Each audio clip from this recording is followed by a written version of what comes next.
Hello guys, मैं हरेंद्र यादव पीके coaching centre English channel पर आप सभी लोगों का बहुत बहुत स्वागत और अभिनंदन करता हूं। आज हम इंग्लिश ग्रामर में नरेशन टॉपिक का अध्ययन करेंगे। तो गाइस, प्लीज़ वीडियो पसंद आए तो चैनल को सब्सक्राइब करें, बगल के बेल आइकन्स को प्रेस करें ताकि मेरी सभी वीडियो की नोटिफिकेशन आपको आप तक सबसे पहले पहुंचे। तो चलिए वीडियो स्टार्ट करते हैं। नरेशन और स्पीच, जिसे हिंदी में हम कथन कहते हैं। The statement of speaker is called narration और स्पीच। वक्ता द्वारा कही गई बात कथन कहलाती है। काइंड्स ऑफ नरेशन, नरेशन के कितने प्रकार होते हैं? तो नरेशन के दो प्रकार होते हैं। पहला नंबर आता है डायरेक्ट नरेशन, जिसे हिंदी में हम प्रत्यक्ष कथन कहते हैं। दूसरा नंबर आता है इनडायरेक्ट नरेशन, जिसे हिंदी में हम अप्रत्यक्ष कथन कहते हैं। तो डायरेक्ट नरेशन किसे कहते हैं? Direct narration, the statement of speaker which is said in the same way is called direct narration. यानी वक्ता द्वारा कही गई बात को ज्यों का त्यों कहना या प्रकट करना प्रत्यक्ष कथन कहलाता है। वक्ता द्वारा कही गई बात को ज्यों का त्यों कहना या प्रकट करना क्या कहलाता है? प्रत्यक्ष कथन कहलाता। तो इनडायरेक्ट नरेशन किसे कहते हैं? The statement of speaker which is said in own words is called indirect narration. The statement of speaker which is said in own words is called indirect narration.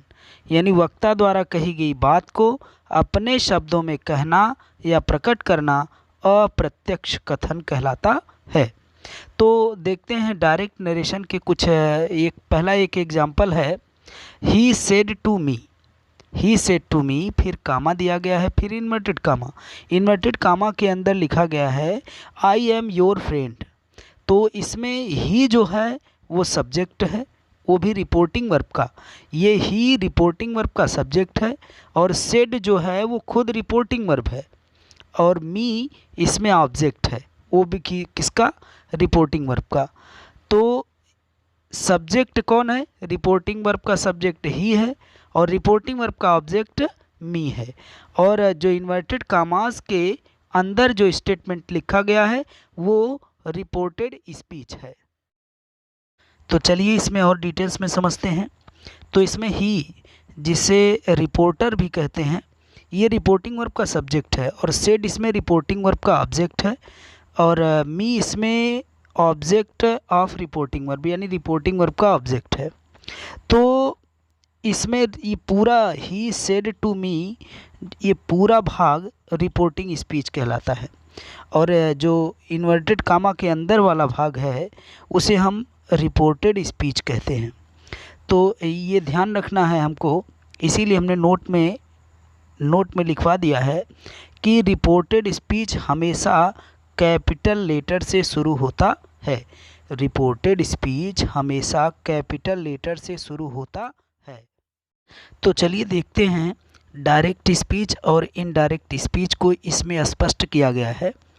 जैसे इसमें he says I am a writer, इसमें देखिए कामा, inverted comma सब कुछ लगा है और reporting verb है, रिपोर्टेड स्पीच है, सब कुछ दिया गया है। तो ये आपका डायरेक्ट स्पीच कहलाएगा पूरा। He says comma, inverted comma के अंदर आई एम ए राइटर, ये डायरेक्ट स्पीच है यानी प्रत्यक्ष कथन है।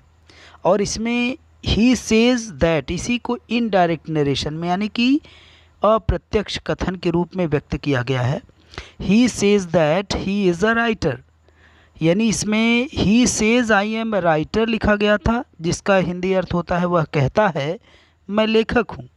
और इसमें इसी सेंटेंस को अपने शब्दों में बदल करके क्या कहा गया है कि वह कहता है, यानी ही says that he is a writer, वह कहता है कि वह एक लेखक है।